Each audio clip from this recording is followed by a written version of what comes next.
నిబంధనలకు విరుద్ధంగా ఫీజులు వసూలు చేస్తున్న ప్రైవేటు విద్యాసంస్థల యాజమాన్యాలపై తెలంగాణ ప్రభుత్వం ఉక్కుపాదం మోపేందుకు సిద్ధమైంది.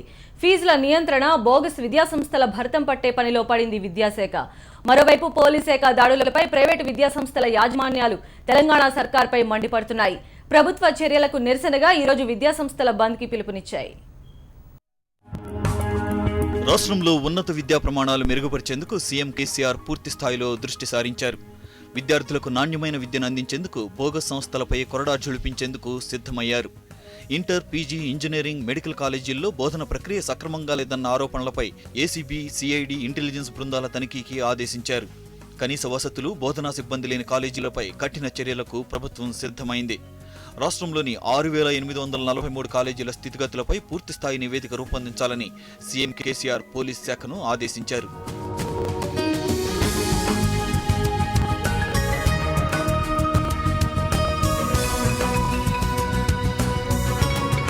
ఎలాంటి సౌకర్యాలు లేకుండా ఫీజు రీయింబర్స్మెంట్ కోసమే పుట్టిన కాలేజీలు, పబ్లిసిటీ స్టంట్ కోసం రాష్ట్రంలో మొత్తం 6,843 విద్యాసంస్థలున్నట్లుగా ప్రాథమికంగా విజిలెన్స్ అధికారులు గుర్తించారు.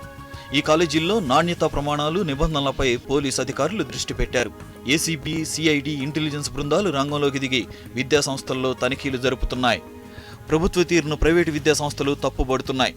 ప్రభుత్వం కావాలనే కక్షపూరితంగా వ్యవహరిస్తోందన్నారు. ప్రైవేట్ స్కూళ్లు, ఇంటర్, ఇంజనీరింగ్, ఉన్నత విద్యాసంస్థల యాజమాన్యాలు ఐక్య కార్యాచరణ జేఏసీగా ఏర్పడ్డాయి. ప్రైవేటు విద్యాసంస్థలను నడుపుతున్నది తెలంగాణ నిరుద్యోగులేనని గుర్తు చేస్తున్నాయి ప్రైవేటు విద్యాసంస్థల యాజమాన్యాలు.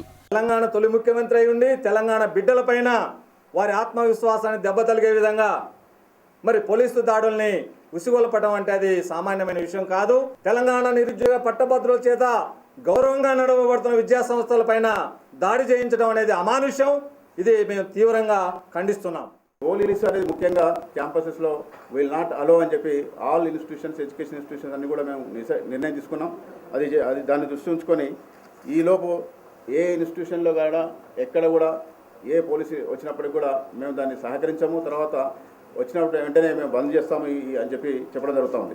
ప్రభుత్వం సూచించిన ఫీజులతో విద్యాసంస్థలు నడపలేమని స్పష్టం చేశారు.